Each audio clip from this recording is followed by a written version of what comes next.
Not holding back this week. Got some questions / comments, if you will, on the social medias, whatever. Essentially being like, hey man, can we see these some of these ideas, these techniques and whatnot, put to sort of more, shreddy use, if you will, for lack of a better word. Of course, I'm always up for the shred. Just turn these bad boys upside down.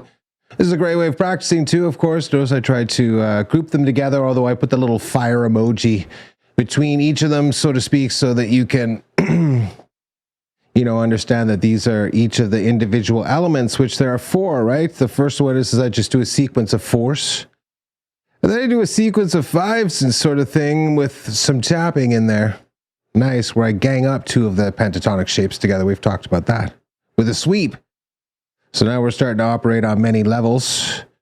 And then I, of course, get into the melodic minor. I'm always going to want to factor in these types of ideas. The melodic minor, the dominant 7 arpeggio, because it's going to help me start to develop my ear so I can hear this sound when I want to use it to create an outside sound, but also tension and release. Nails it, and then, of course, at the end, I subvert expectations by moving out of the minor pentatonic sound and moving into the major 7 sound, G major 7 in this case, because, why not? And then we do a series of intervals. We get into some triad workouts. Damn. Just a monster lick at the end there. So, you know how it is. End of the year. Time to put all of those chops that you've learned and hopefully some of the knowledge that you've acquired into good use in one giant shred monstrosity. In the pentatonic, of course, demonstrating that even with just simple ideas, you can create some seriously next level lickage. No more chit chat. Let's do this. All right, shred sexies. This first lick here obviously is just me sort of setting the table, right? And what I mean by that is it's just establishing the key. In this case, I'm playing an E minor.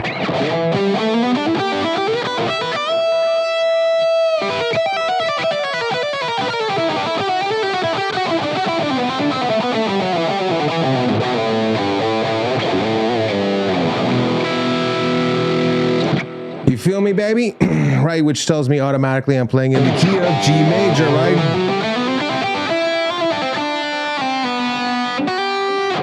Right, because that is essentially moving up this minor 3rd here to get to the relative major key. If I was playing the major, I'd move down a minor 3rd, and that would give me my relative minor.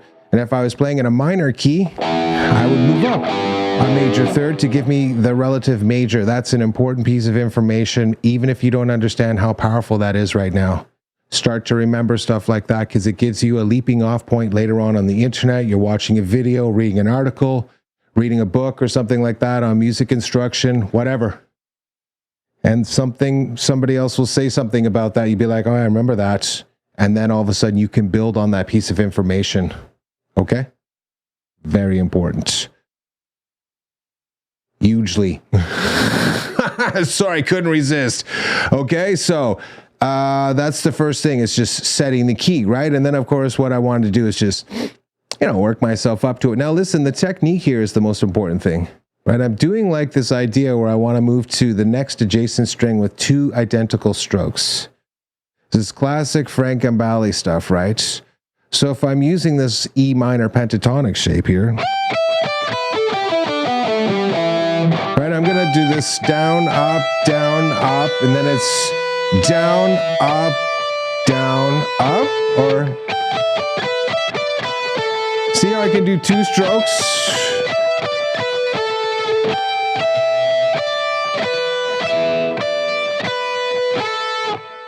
And that's the optimization there with respect to this idea that I want to practice. Do not dogmatically just practice something without being like, can I improve this somehow by incorporating some other technique? It's not just about being like, do this.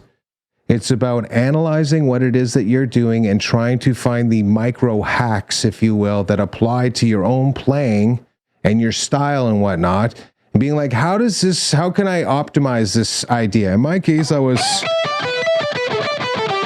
makes more sense to sort of do this sweeping kind of idea. It's easier to keep track of. I get more control kind of situation, all the rest of it. So that was my micro hack, but I didn't just, for a long time, of course, I did just sit there and be like, down, up, down, whatever it was, you know what I mean? Just like always going with the alternate picking. And then it was years later, I was like, if I make this small, subtle alteration right here, I can learn this much faster. It's easier to remember, but also I can play it at insano speeds if I want to.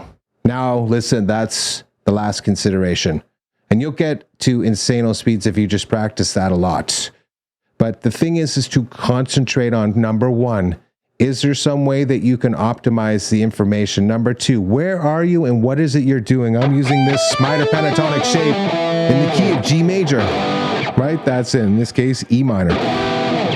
Right? That's all the information I need to basically use. The scale, the chord that goes with the scale, right? And the parent key that happens to fall under. In this case, I like to think of everything in terms of a major key, but I'll leave it up to you whether you want to shift between major and minor. Do your own thing. It's all good, right? So once I get that far, essentially, what I want to do now is just to turn this sort of idea that I'm just going to practice this like a robot with the metronome,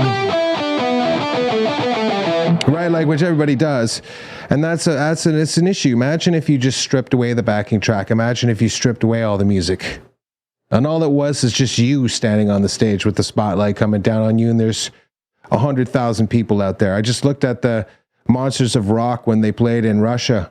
1.6 million people. It's an ocean of humans. Ridiculous. So, like imagine that's you. And there is no band. The boys have gone back to have a beer. They're like, we're tired, man. It's time for you to carry us. We're thirsty. These lads are thirsty. Right? So you're like, okay. And imagine that. You have to start to adapt over these practice exercises. Which sounds fine. It's technically, it's fine. There's no problem, but there's no soul. Small alterations, right? Again, the slide, that little half step there.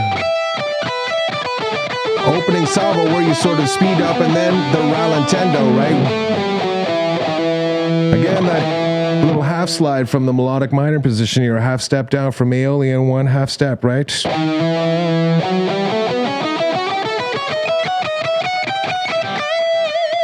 One of my favorite sort of tension and release tools because it's just a great way to train your ear with the basic sounds, and then you can expand out from there and get a lot more weird afterwards.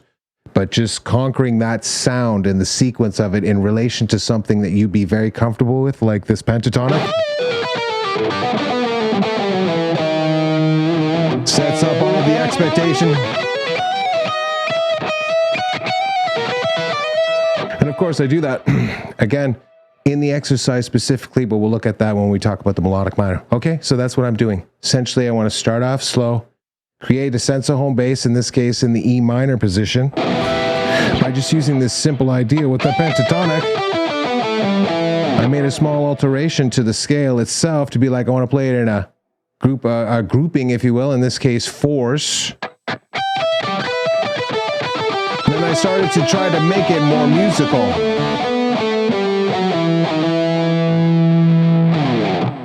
Right? I don't just try to go through the motions where I'm just like,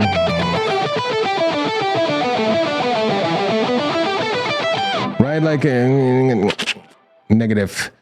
Once a week, do that where you're practicing the technical stuff and really trying to push the envelope. But the rest of the time, try to work on being musical, because otherwise you'll develop some stuff that's really hard to get over. Just warning you right now. Let's get into the next section.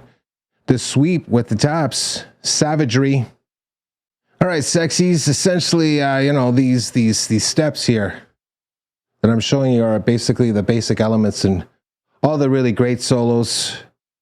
To either a more or lesser degree, right? But they're all there, they're all present. And the second thing is that if you start practicing like this in this kind of flow, where I invite the listener in, and then I do what we're going to call assert our dominance by throwing out some flash, some shred.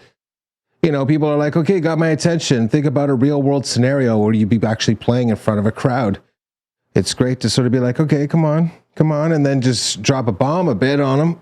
And then they're sort of like, okay, got my attention. Then you can dial it back and then change it up a little bit and be like, look, I'm not unidimensional by throwing in the melodic minor.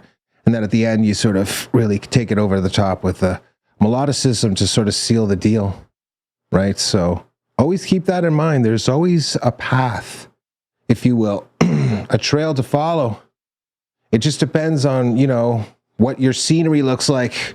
And that's really with each element of your solo, what you're creating, some sort of mental image for most people, whatever that is, because it's completely subjective. But is it triumphant? Is it somber? Is it melancholic? Is it happy? You decide, but these elements are always there. So I essentially invite the listener in when I'm using this simple little idea, right? And they're just like, okay, now I want to kick it up a notch using the same ideas, right? Remember, this whole exercise is about the pentatonics, just reusing this information to create as many licks as humanly possible, but make them sound differently, right? So now I'm going to use the skeleton of this pentatonic here in terms of the minor triad that exists there at the 6th degree. Okay, that's a big one, right? Again, you can add an extra note. Look at how much mileage you can get out of just that skeleton.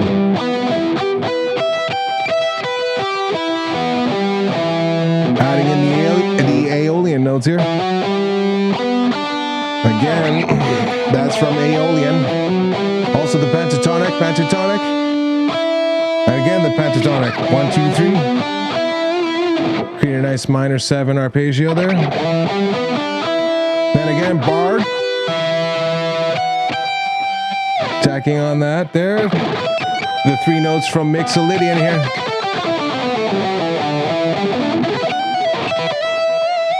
And then ending, of course, on this ending note, right? This is a strong note to end on. It's got, you know, the home bass vibes.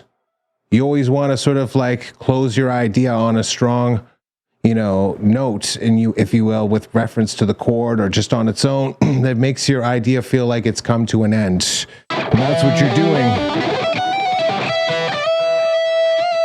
It closes it out, right? And that's because it's the octave of where I started, right? There's this one, then you got this one, and I'm ending there. So it creates a natural conclusion to the lick. Right now, in this case, what I did is I'm not using the remainder of these diatonic notes. I want to spread them out now to use these groups of 5 ideas with these 2 pentatonic shapes, because the whole exercise is in the pentatonic, right? So of course,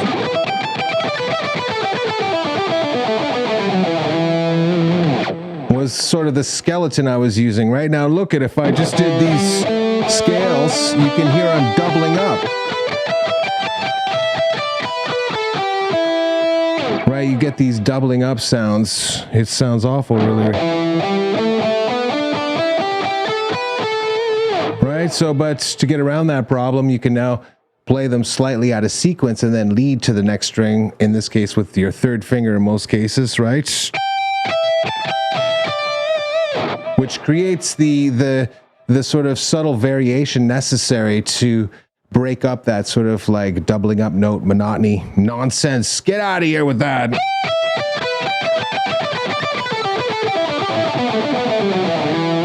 And then just take it over the top. In this case, I'm tapping on the 19th fret the entire time. Done. And that's basically the secondary notes, if you will, of this major pentatonic. Now look at, I'm moving that up there to the 19th.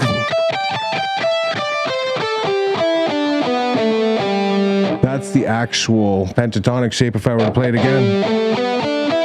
I took this, moved it up here, and then I'm just playing essentially, or tapping on just, oh sorry, all these notes here. What am I doing? I'm such a crackhead. It's up here at Dorian, right? So in this case, I'm dropping that note down, right? So it's the same diff. I apologize, but it's the same difference. I'm just taking and I'm tapping all on the 19th fret. So when I start here with this sweep,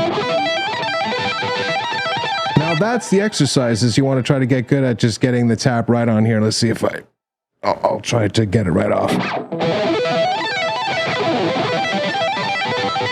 Right, and then I'm moving to the next string. I'm going to lead with the third finger again, then move my fingers and move this whole tapping sequence down.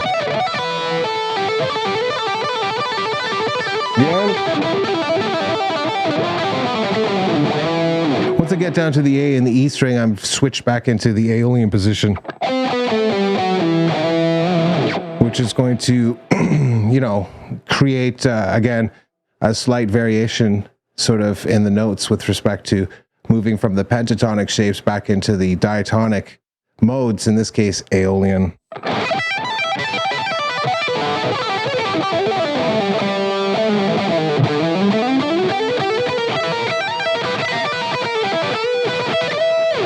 So it can be a great tool, right? So get in there with that. The tap is unnecessary. You can simplify it down. Just start with this sweep. Just do the pentatonic shape, maybe moving down. Get the other finger in there. Start climbing up.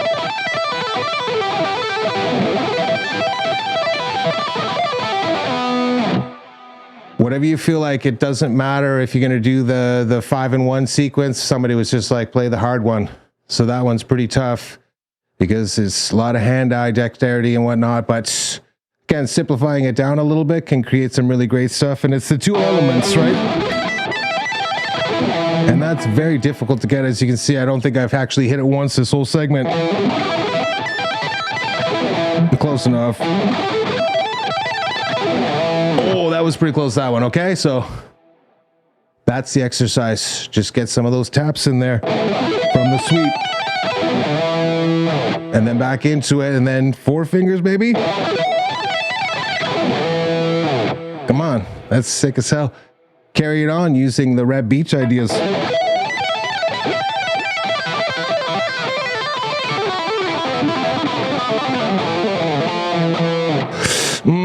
Lost it there, should have been.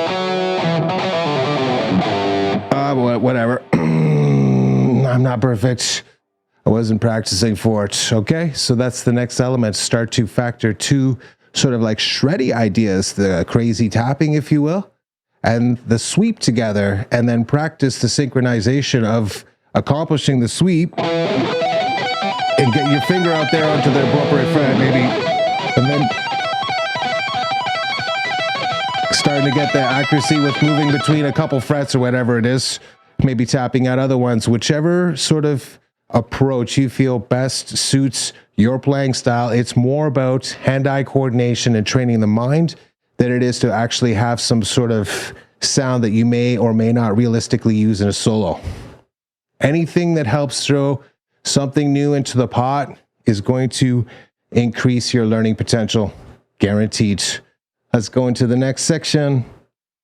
All right, future shred lords, for this section, essentially, I just want to pair up the melodic minor with the minor pentatonic scale, because the melodic minor is beautifully resolved by the minor pentatonic in its simplicity, right? So it's a great way to start to factor in this sound, get it in your ear, and then hear this crucial element of taking the melodic minor and resolving it to something, in this case, the minor pentatonic. So all I'm doing is just taking this Aeolian position, dropping it down a half step, starting off with this 4-note sequence.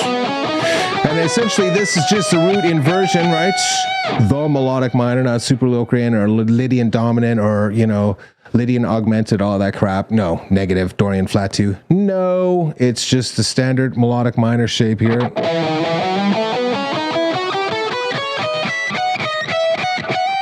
Into this E minor pentatonic, right? That's a major 7 arpeggio. Okay, so that's where that came from. And again, I'm ending in the octave here, right? Which is just this, again, the root of the E minor. So I'm resolving the tension of this melodic minor now.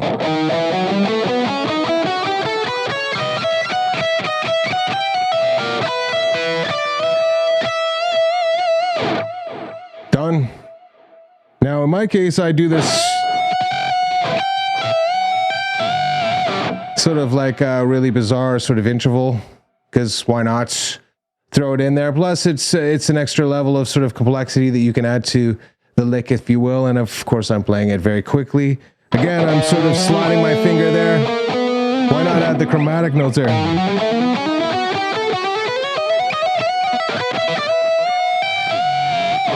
In that case, you saw me use the hybrid because it makes the most sense. In this case, I bend up, pluck, adding a little vibrato at the end there to really sell it. There it is. Nothing special. Just practice getting good at getting those outside scale sounds in there and then resolving it to something simple in the minor or major pentatonic. Done. Let's move to the last section, which is a real barn burner. All right, shred sexies, let's get into section 4 here. Listen, if you can get through this, you're the theory master. The first thing is obviously when we get out of this melodic minor here, I'm sort of doing this double stop idea. So it leaves me at this 15th fret here on the high E string, right? The note G, which is, of course, on purpose, because now I want to use the sort of forward energy that the melodic minor gave me to destabilize the previous sort of listener's expectation, to now pivot on that and create a more uplifting experience by using a major flavor instead of the minor flavor that I was just previously using. I use the melodic minor to essentially switch from a more somber idea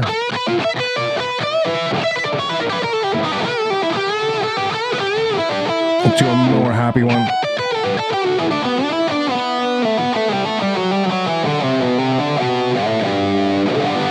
Right, so it gives you a really great sort of like, woo, that's nice, killer. And again, you sort of put the listener on their ear a little bit. They're like, I was not expecting that.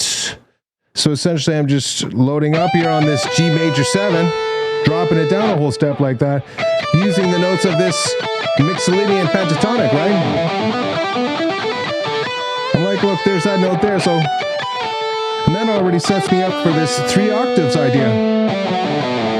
But once I get to the second iteration, I want to go up now, because it's going to sort of break up the monotony of just doing the 3 octaves, right? So again, a simple little tool by just changing direction to sort of add the mileage. Now I'm doing a little bit more sophisticated to make it sound a little better, but it would just be...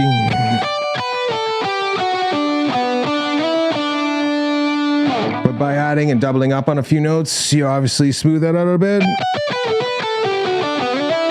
And then of course, whatever you do, but again, I'm all in Aeolian here. So it doesn't matter what the sequence of notes is, really.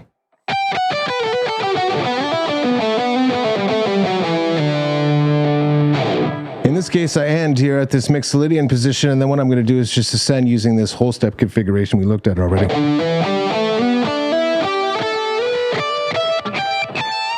But once I get to the G string there, I want to basically move over to intervals. This interval into this one. Which ones are those? That's 6th for sure, right? Moving down, diatonic.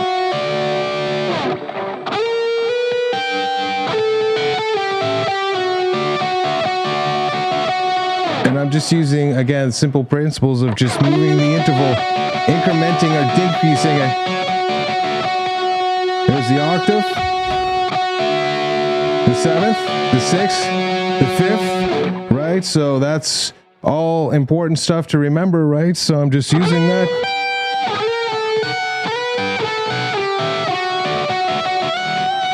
Right, then again, I'm using thirds. Just a combination of 6ths and thirds together. The exercise is just conquer the fretboard using that sequence of intervals. Starting here, right? Next one.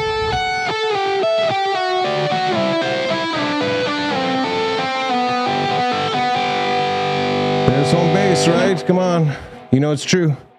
Girl, you know it's true, right? So Same thing with the thirds.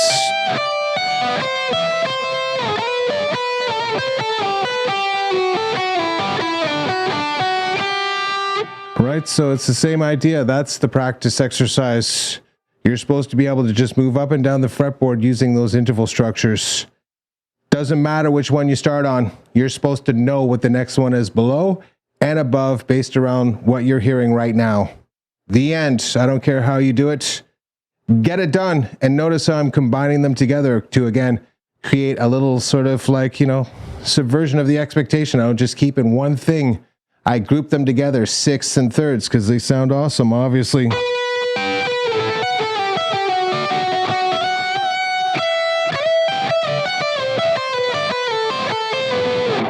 From here, I just basically ascend in a group of major triads. In this case, the D type from Caged. That's from the, yes, E type. Right? And I'm just filling in these notes from the Ionian position, 3 notes per string. And in this case, I'm going to use these notes from Locrian, which lets me play all the other ones together. Where is this one from? Oh yeah, Dorian. Right, so that gives me this, coupled with this triad. There's the triad. Right, now I'm adding in this extra notes here. That's the triad there.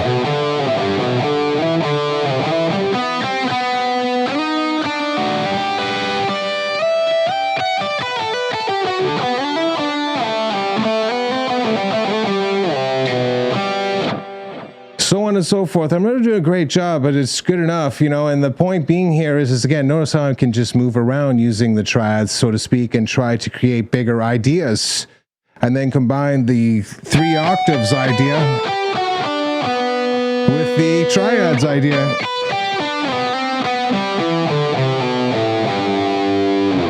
That is the practice exercise, taking 2 sort of sets of different, approaches and putting them together into one big idea to get something that's even more interesting and badass. There it is. Another one in the books. Next week's is even worse. It's just absolutely ridiculous sweeps and scales using economy. Stay home because you're just going to get hurt. See you in the next one.